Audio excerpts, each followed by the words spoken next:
Thank you so much for staying with us here on Daytime. We're going to be talking about something I know nothing about. This is one of the beautiful parts of Daytime, and Seiji Saeki is joining me now. Hi. Thanks for having me on. I'm so excited. So, from the Ottawa Japan Karate Association. So, give us a sense. Whereabouts are you located? How did it all come to be? Oh boy, I'm really bad with directions. No, but we're in the intersection of Powell and Bronson. So we're on Cambridge Street South. It's right behind the McDonald's on Bronson, actually. Fantastic. And how did it all start? Well, my dad came to Canada as a tourist in 1973. He had a friend that was teaching karate in the region. And so he went there, he joined the classes, and then, you know, people were amazed at what he was able to do, and they convinced him to stay. I think that was also during the time where Kung Fu and Bruce Lee movies were really popular. Right. So Japanese instructors, when they came to Canada, was really mysterious. Yeah, and that's they're like, awesome. oh, I want to learn from this person, Oh, all the secrets. That. I love that. It's not like that anymore, though. Yeah. So it has changed, obviously, over time. 100%. So your dad came here, and then what happened? Oh, I mean, he laid his roots here. So he was teaching regularly. He was a renovator on the side. But clearly he was extremely passionate about karate, and it's a huge part of his life. Even though he wants to retire, I don't think he can let it go. Yeah. It's too much a part of who he is as a person. And he passed down this passion to you? Well, it's funny because when I was a kid, I was a baseball player, and I had no interest in doing karate. So even though I was training when I was 5, I just really wasn't heavily involved in what was going on in the dojo. But I think, you know, I had a shoulder injury, my baseball journey was over, and then we had a sort of a well-known international competitor from Japan that came to our club, and that just lit a fire in me. I'm like, oh God, like I want to be able to do karate like this person. And then that kind of inspired my journey. So I think my dad had a really hands-off approach with me, you know, like my motivation was purely self-driven. He never forced me to go to the dojo, so that's, I guess, how it got passed down, I guess, maybe through genetics, not necessarily through, you know. And that's okay. I mean, that's fantastic, right? I mean, you have this passion. So who, when we think about the dojo now, who's going? Who's part of this association? Well, we're affiliated to the Japan Karate Association. There's 2 national bodies, but in terms of like our core membership, we have like kids programs, youth programs, and adult programs.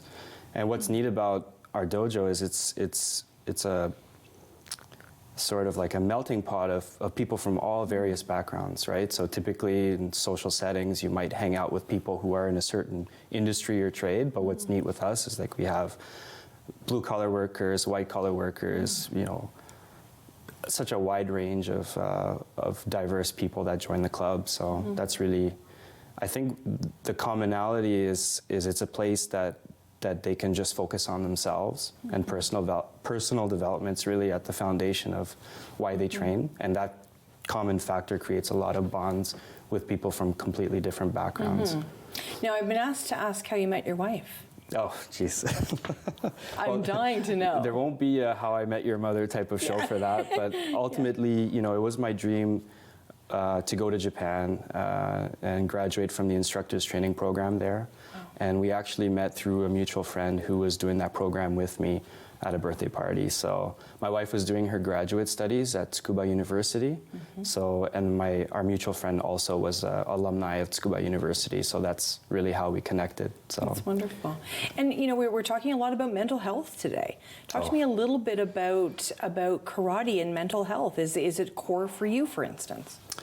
Yeah, that's a difficult question to answer. I think that what's neat about karate in particular is that it's one of those rare activities where you can tackle different aspects of wellness at the same time, right? So it's not just a matter of going to the gym where you handle just maybe your physical wellness. There's really a social, an emotional, spiritual connection that people get from this activity. So it's one of those rare things that you can tackle all these different aspects of wellness, but in one place instead of just, tackling one aspect of wellness.